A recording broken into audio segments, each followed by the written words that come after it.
Yo, what is up, guys? Welcome back to the channel. And I've been in my ear for a few months. Life's a bitch.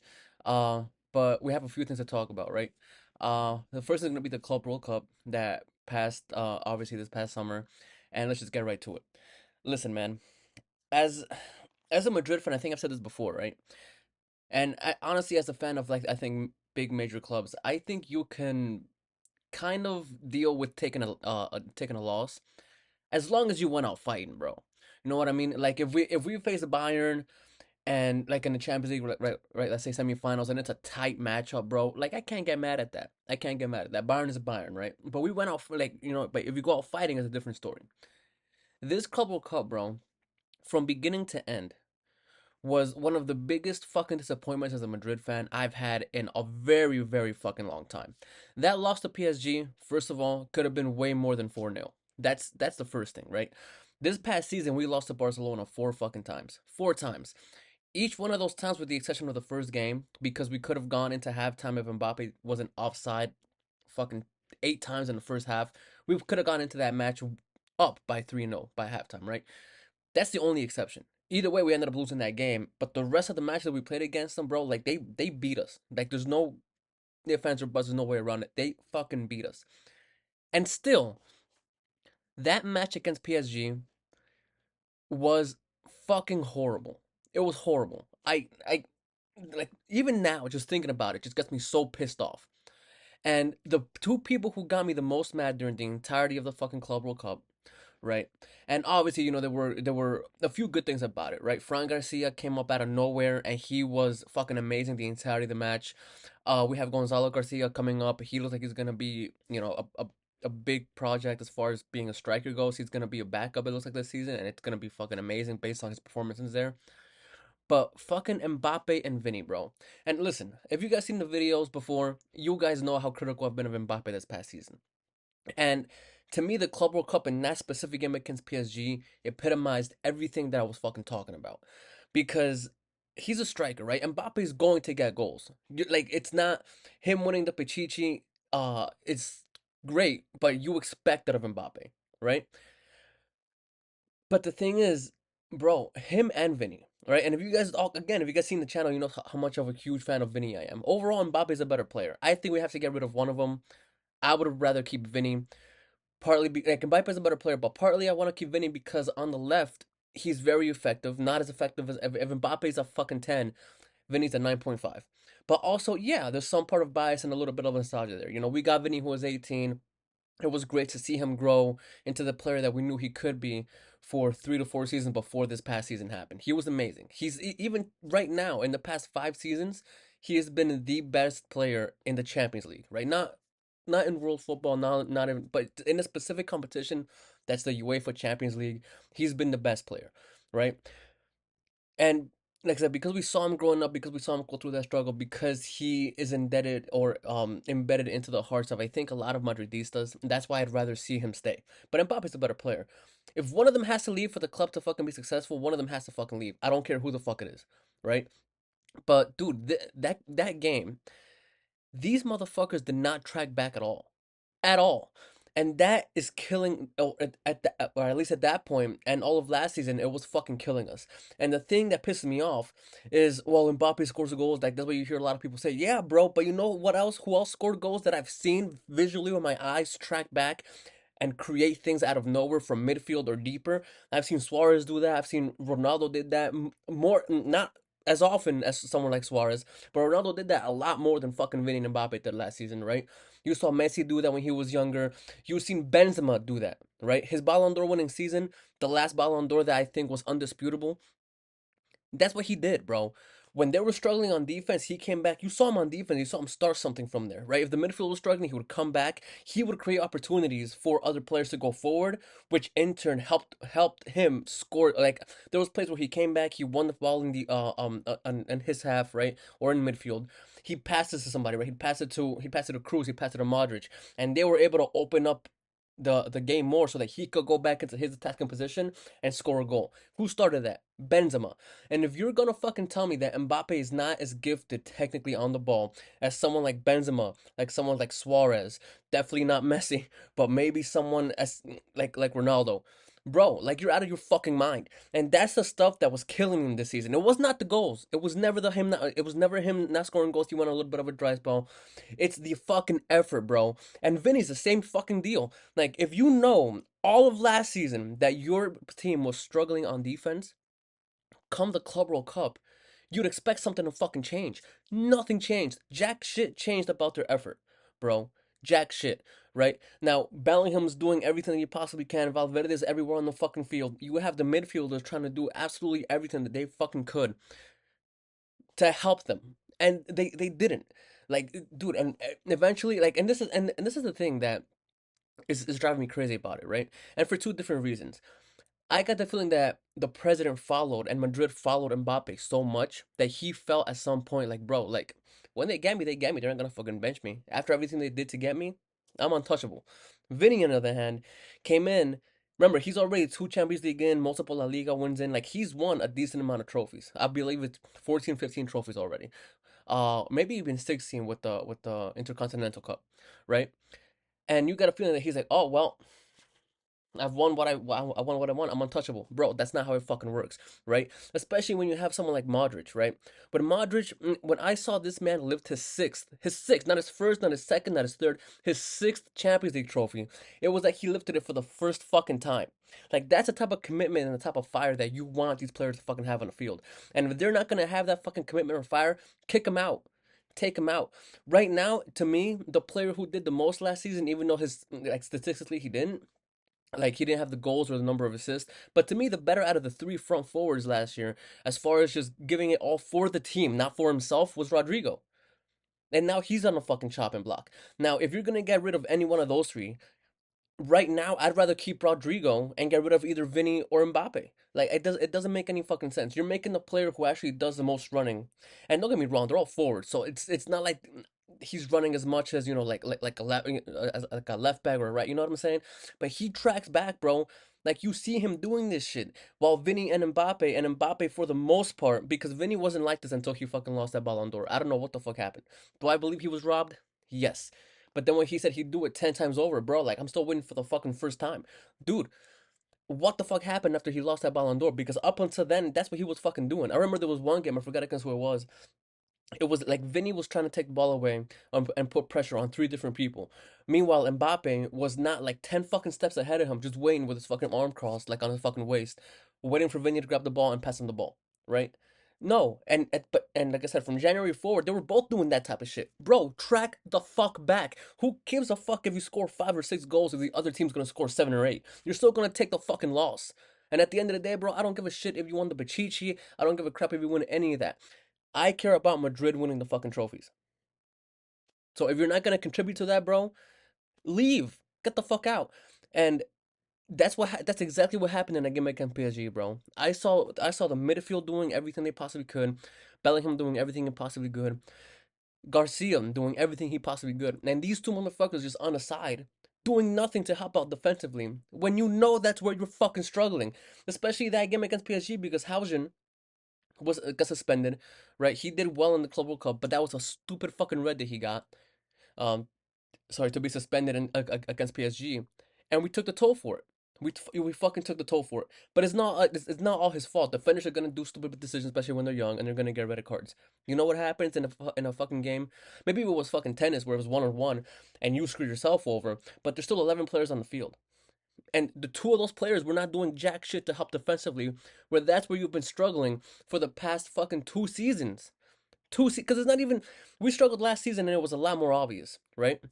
But when Mbappe came in, he threw out, and this part is not his fault, right? When Mbappe came in, because we aped for him for some fucking reason, then he threw off the entire balance of the team, right? Because we can afford to have one player not track back, which was Vinny, but two players not tracking back is fucking unacceptable.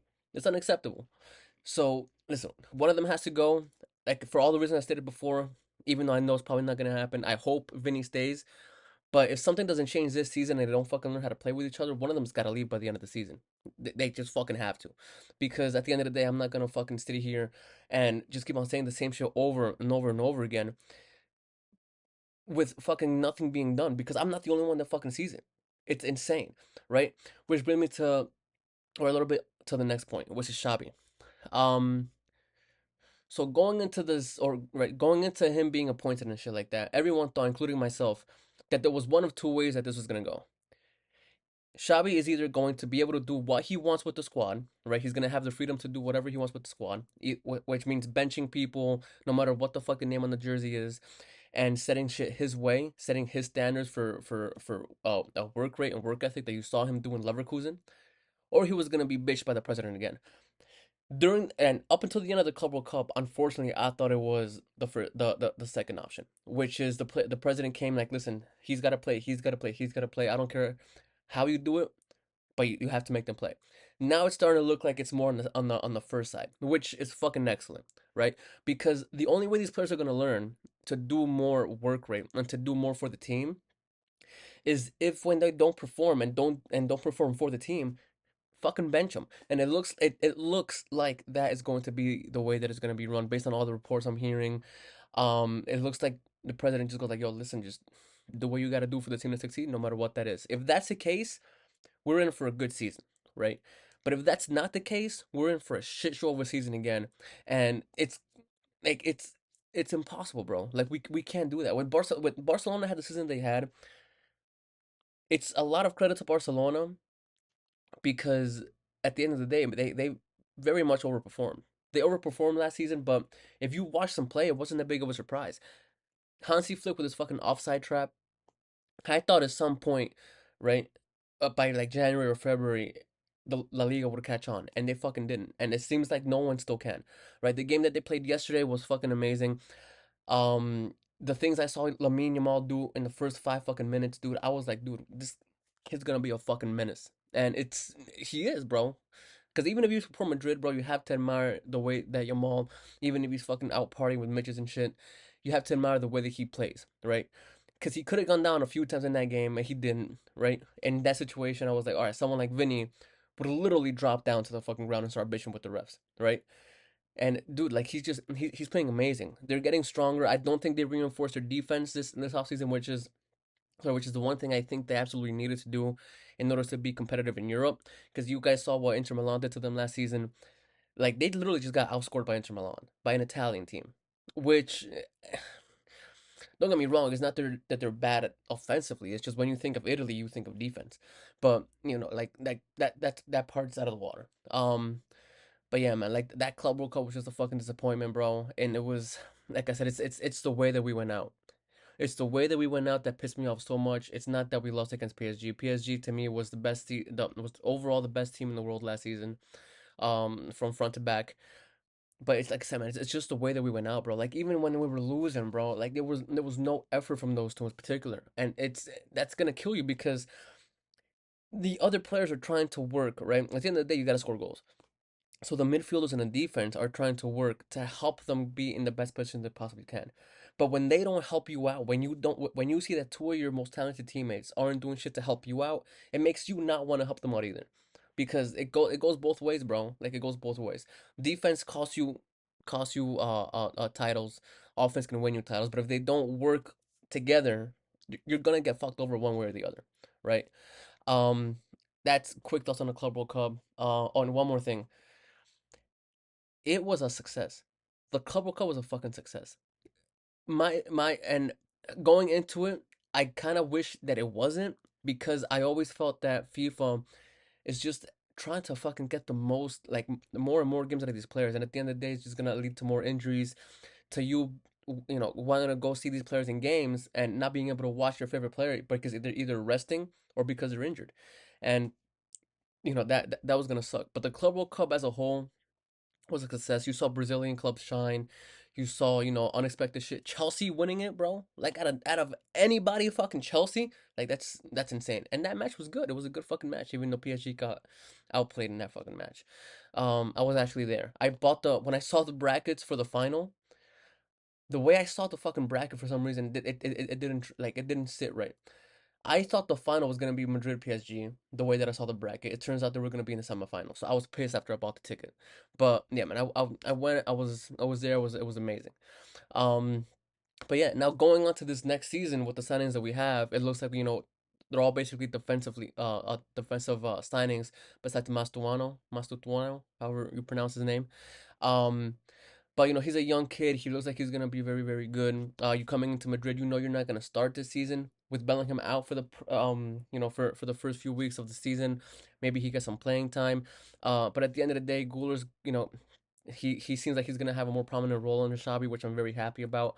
I always thought Guler was like a weird mix of definitely not at that level yet, but I think he gives you a little bit of what Modric gives you and a little bit of what Cruz gave you when it comes to passing and technical ability. So that was killing me when Carlo wasn't giving him any playing time relatively last year, right? I felt like he could have been that missing piece had he been given more playing time. Um, but yeah, so like overall, like it doesn't look like it's gonna be a bad season overall. Like I said, depending on what happens. But I'm not gonna lie, bro. Like I'm a little nervous going into the season. I do not know what to expect. I honestly don't. And it's like that for the first time since the fucking 15-16 season. And it's a hard situation to be in, bro. Because no matter what, I'll always love my team. But if they come out here with the same shit that they did last season, I'm gonna be just as pissed off. It's it's it's like that. But yeah, so like the signings that we made are all defensive signings, which I think is absolutely what we needed. Chouameni was looking very, very good, which is now I'm kind of intrigued as to see what's gonna happen with Camavinga. Because Camavinga, I think he has more potential than Chouameni, but I think he has that same problem that I said Vinny has, where he came in young. He's already, he has two Champions Leagues under his belt already. So maybe he felt, and I know he was injured last season too, but maybe he feels like he's, kind of like an entitled player in Madrid, which I hope is not the case. Because overall, I love Camavinga as well. I would rather take him over Chouameni. Right now, Chouameni is the better player, but I think Camavinga just has more potential. And when Chouamani played in center and as a center back last season, you saw his flaws. You saw that he really does not know what to do in that back line when he's not in his favorite position, which makes sense.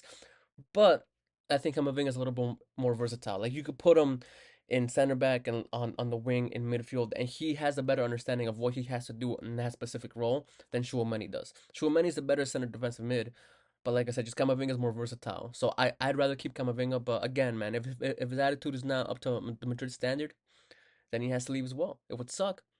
But he would have to leave.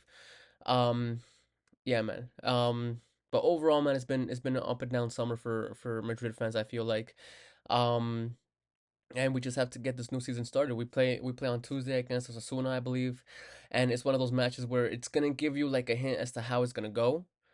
But it's a must win because it's Osasuna and because Barcelona won yesterday. Um, but yeah, so we should see how we're gonna go see how the season starts. Hopefully, it starts off amazing and we keep that momentum. And for the life of me, bro, if Barcelona fucks up, we have to take advantage of that because that happened last season too. At one point, Barcelona, I think we're 8 or 9 points ahead of us. Then around November, December, they went on a free fall. Then we were 10 points ahead, bro. Like we could not keep that fucking lead. It was literally like for that month, it was literally like, all right, now you take the lead. Nah, you take it, you take it, you take it, until Barcelona finally decided to take a hold of that lead and not surrender it back. And if that happens, bro, we have to take advantage of it, and we have to be in position to do it. I hope Xavi does a lot more rotations than Ancelotti did last season, because also I feel like when players like Arda Güler actually got to come up on the field, they didn't have the legs to play because yeah, they were in practice and shit like that. But if you've played the game, right? I played in high school, um, and even in high school level, practice and playing a game were completely fucking different. Completely different. So yeah, he's practicing, but if he doesn't get the playing time on the field against actual opposition, he's gonna be out of sync with his teammates. He's not, you know what I'm saying? Like it's not gonna be the same. And so I just hope he does more rotations. The perfect example to me would be the Zidane team of 16-17, where fucking Alvaro Morata had 20 plus goals coming off the bench, right? You had oh my god, who do you have? You had a Kiko Casilla, who was the understudy to Keylor Navas, who to this day I think is one of the most underrated players of all time and underappreciated players of all time, right? Even he had a good amount of games to the point where he was happy up and down jumping on the because he got the playing time. Everybody got. I feel like in that team, everybody felt like they were part of that team, and from the starting 11 to every single person on the bench, and they had playing time under their belt so that when they had to come in, Alvaro Morata, he was informed to get you those 21 goals. James was informed to come in and provide you with those assists. They had that playing time under their belt. So hopefully it's like that. Hopefully the team, just comes up and actually starts playing like a fucking team and particularly like I said before, I'm talking about those two forwards on top, because even though it's a team of 11 players, if the two best players on the field don't want to be part of the team, it's gonna affect the whole fucking team. It doesn't matter what position they play on, right? But yeah, man, I just hope they put in effort for it. Vinny, I love you, bro. For the love of God, just start putting more effort into it, right? But please stop bitching to the refs. Stop, because that's also what's killing him, man. That's also what's killing him. I had a conversation with my boy that he disagreed. I think it's about the same. So I think because Neymar was famous for diving, right? Everyone bitched at Neymar for diving. But this is the difference. Like I don't think Vinny dives any more than Neymar does. The difference is after the fact. Neymar would fucking throw his hands in the air once, like, "Hey, yo, what's good?" And then the ref was like, "Nah, get up." He'd get up and he'd keep on playing. Vinny dives just as much as Neymar does, but after the ref tells him, "No, bro, like, this man bitches." Like he comes up to the ref, he gets unnecessary yellow cards that put him at risk to either get being kicked off the game, or could cost him the next possible game. And he just doesn't fucking stop. And that is also what's hurting him, bro. Vinny, you have the potential to be arguably the best player in the world. You were in line until I do believe he got robbed. I don't believe Roger deserved it over Vinny. But you were literally in line to be the next Brazilian Ballon d'Or winner. It wasn't gonna be named. It wasn't gonna be somebody that people thought it was gonna be. You were right fucking there. And since that title was taken from you, dude, all you've done is just regressed. You've just fucking regressed. The skill is still there. I know the talent is still there, but bro, just focus on the fucking game. Focus on the game. As weird as it sounds, dude, look at Lamine Yamal as a fucking inspiration. He's 18 fucking years old. He's like 8 years younger than you. No one in the world should be saying that. But look to him as to how he plays and how he takes that, right? When he gets hurt and he still sees that he has an opportunity to go after the ball, even if he got tackled, he takes it. He doesn't just fucking automatically dive on the floor and then fucking see what happens next. No, fucking keep on going, bro. Just keep on fucking going. But yeah, guys. Like I said, it's been a shit show of a year for me from the beginning. So I just felt like I just had to take a break from most things in life. Um, but yeah, going forward, after every single match, I'm gonna try to upload. If I can't upload after every single match, I'm gonna try to upload the day after that. But there's gonna be some videos here and there that upload like the way I was doing before. Um, to whoever sees the video to the end, or even if you don't hear me say it, thank you guys. Um, and yeah, let's go out there, let's have a killer season. And like I've always said, no matter how much they piss me off, no matter how much I want to strangle some of these players sometimes, win, lose, or draw, Hala Madrid. Deuces.